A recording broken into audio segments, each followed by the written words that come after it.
4 years and 1 week ago, I preached a sermon that was actually a very loud lament. I didn't actually weep from the pulpit, but my family wept that week at home. In that sermon I preached 4 years ago, I said, quote, "In spite of the science and the apocalyptic risk, Trump denies global climate change. His hatred of the other or the stranger is xenophobic.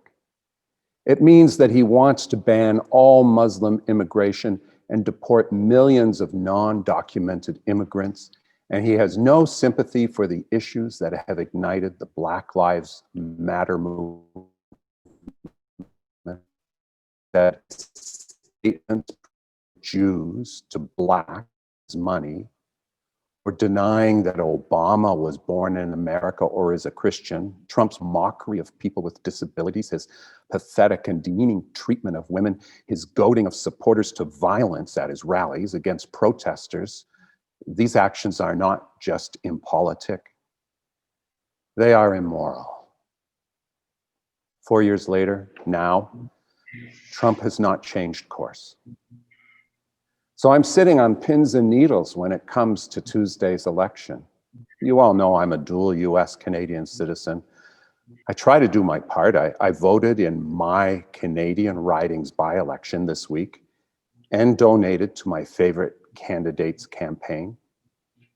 I've also donated far too much to congressional candidates in the States, one of whom, Brian Berghoff, is a good friend of mine and has preached actually in this church about 2 years ago.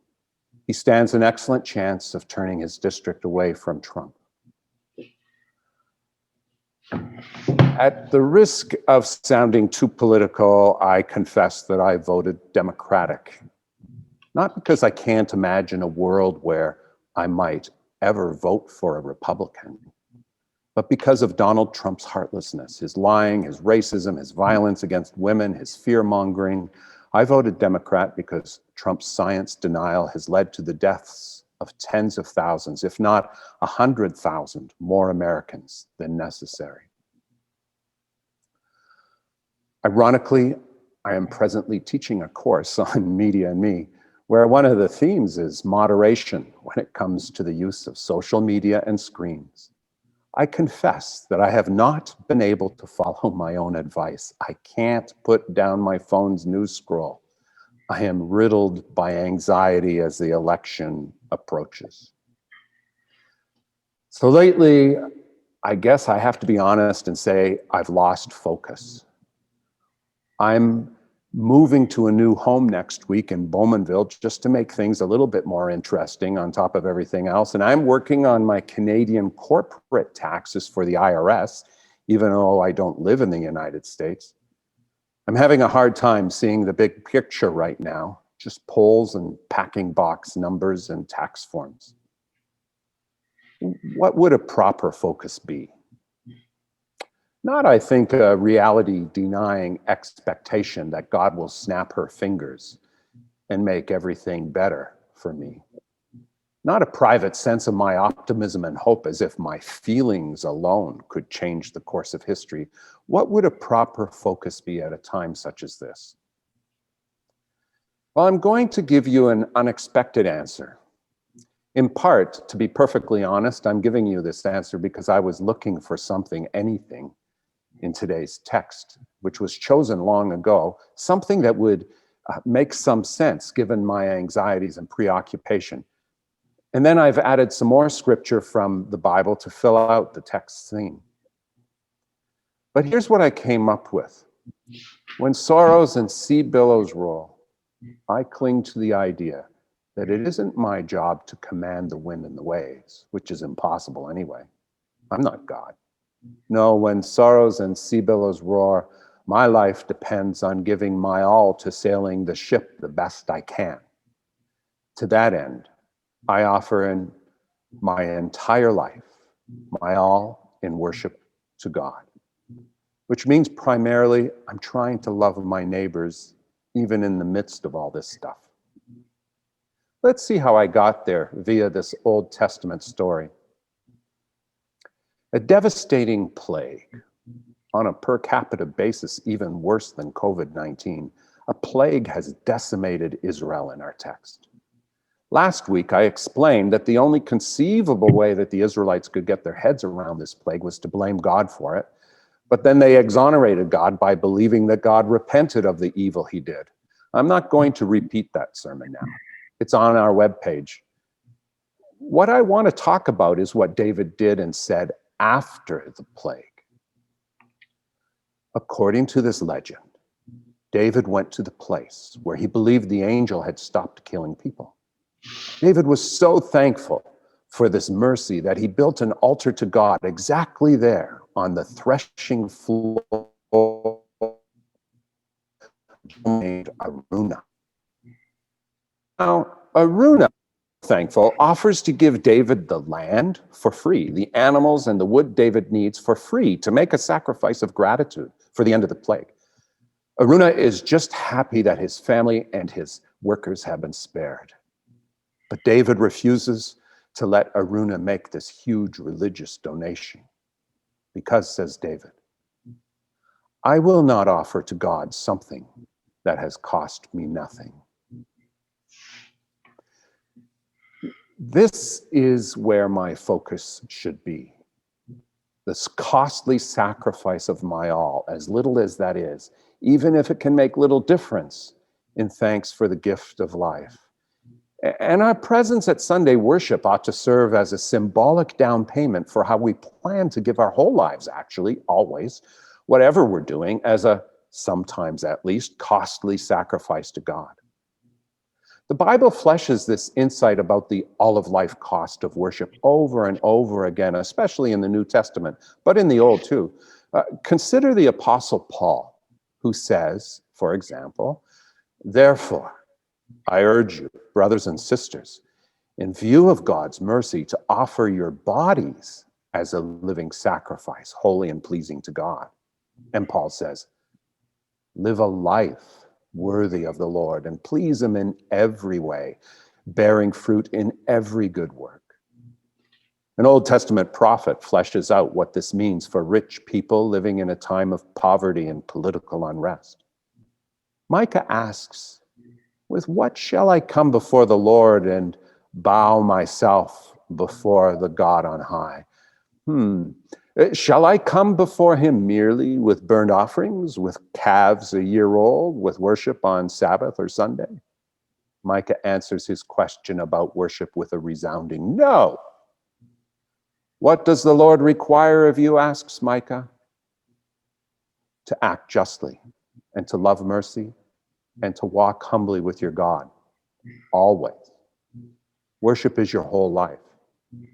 Again, Paul says, whatever is honorable, whatever is just, whatever is pure, whatever is pleasing, whatever is commendable, keep on doing these things. Now, I have often said that I don't want my sermons to become 20-minute long nags. I don't want to repeat over and over that you have to be active in the political square and you have to volunteer at church or at organizations in the community. And you have to inform your corporation's buying decisions by your desire to be just and good to foreign workers too. And on if you want to be a good Christian. I really worship about nagging from the pulpit. Life as worship should be a trained but often unconscious reflex on account of gratitude that just lives in you, eagerly offered in spite of the cost, as with David. How is this possible? Well, life as a costly worship is full-bodied like a good, costly wine. I have a wine in my cabinet like that right now. It's called L'Ors Cabernet Sauvignon. I buy it mostly because it was my brother's favorite wine. It reminds me of him. A review of this wine that I read online promised layered aromas of black cherry, currant, and blueberry are accented by an authentic barrel-aged bouquet of dark chocolate, cocoa powder, and roasted coffee.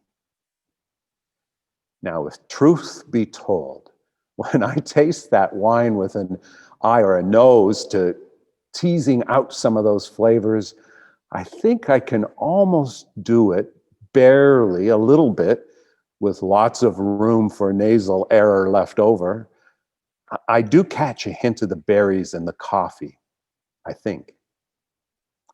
But it doesn't really matter that I can't single out this or that flavor exactly or really.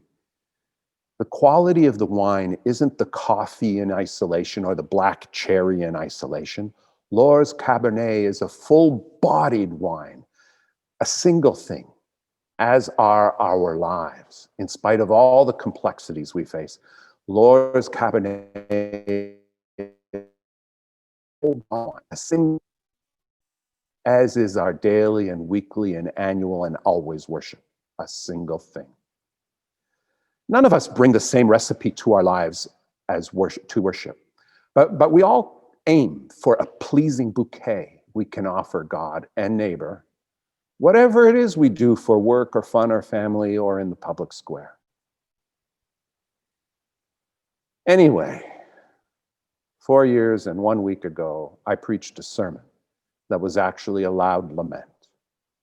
I didn't weep from the pulpit, but my family wept that week. 4 years ago, I was absolutely devastated. Donald Trump was the new president of the United States.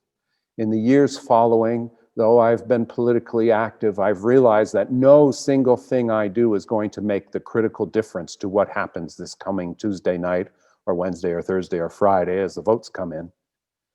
Still, I do what I can to help the ship of state, whether in Canada or the States, with all that I have to offer. Why? If nothing I do makes a huge difference all by itself? Well, I have to, because all of life is worship. And what is worship? It's not attendance at a Sunday event, but it's a mindfulness you carry with you wherever you go. Worship is not rules or doctrines that trip us up, but a spirit that always reaches out for the other and the least and the last and any neighbor we find. Worship is not a to-do list, but eyes wide open to the good in life so that our gratitude will spill over and inspire all that we do. Worship in dangerous times isn't always cheap, but it is always trying to do what you can for the love of God and the good of your neighbor. Worship happens wherever you happen to be, doing your small part with all that you are to bring this hurting world to a safe harbor.